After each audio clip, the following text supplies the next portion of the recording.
The window shutters hung nearly paintless, scabbed, broken, slatted, and crooked. A skift of bright glass shards littered the floor, along with a few dead birds and a skeletal rat, now collapsed upon itself and swarming with ants. Even as Aino fanned himself in the closeness of the airless salon with his gilt-laced fore and aft bicorn hat, he saw a lizard of some kind scuttle from the shutters to seize a cockroach nigh as big as his thumb, and he could hear the crunch all the way across the room. To make things even worse, an entire flotilla, a whole shoal of cockroaches, fled at that seizure from beneath a torn and tilt-legged sofa to flood along the baseboard before swirling beneath it like a spill of dark ale. Jules Aino knew that he was in trouble. Le Capitaine would have him strangled for such carelessness, for heaping one more demeaning slight upon him after the several he had suffered from the local officials since they had come ashore on Guadeloupe.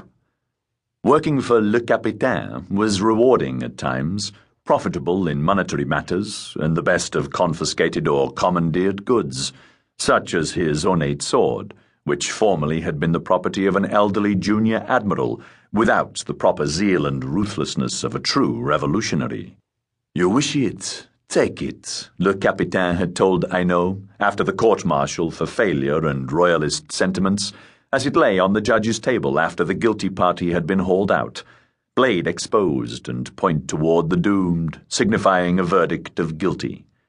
Rewarding and pleasing for Jules Aino, too, was the aura of fear he could create by merely stating whom he worked for, trading on Le Capitaine's dread reputation.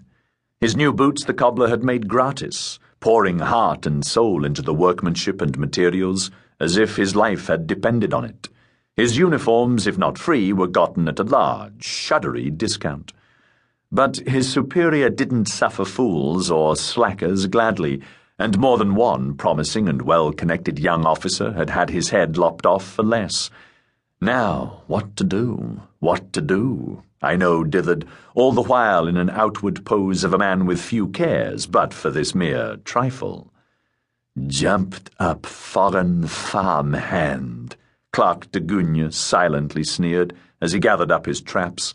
"Can't even speak good French," he circumspectly scoffed with a Parisian's disdain for anything provincial or anyone born outside La Belle France. Jules Aino no longer looked it, but he had been born a farm boy in the Austrian Netherlands, his parents the sketchiest sort of outlander French.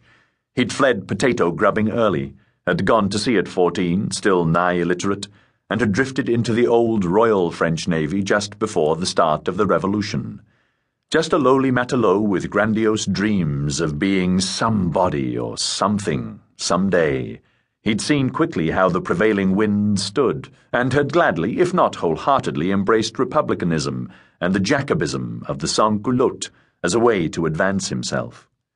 He bought a tricolour revolutionary's cockade and red wool tassel cap, and had worn them with outward pride, had shouted, "Down with the aristos" the loudest, and had ridden the coattails of the Terror, helping to purge the navy of royalists and aristocrats, earning a share of the loot taken from them, moving up in rank, in dead men's shoes.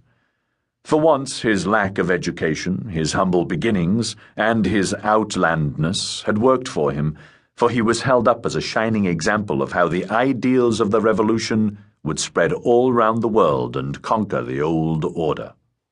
Most of the rhetoric was Greek to Aino, just loud twaddle to be tolerated, but it paid well to listen and cheer, and the raids and arrests as a virtuous commoner armed to the teeth and given the awesome power of weaponry over the rich, the titled, and their minions and lickspittle servants was a heady thing indeed.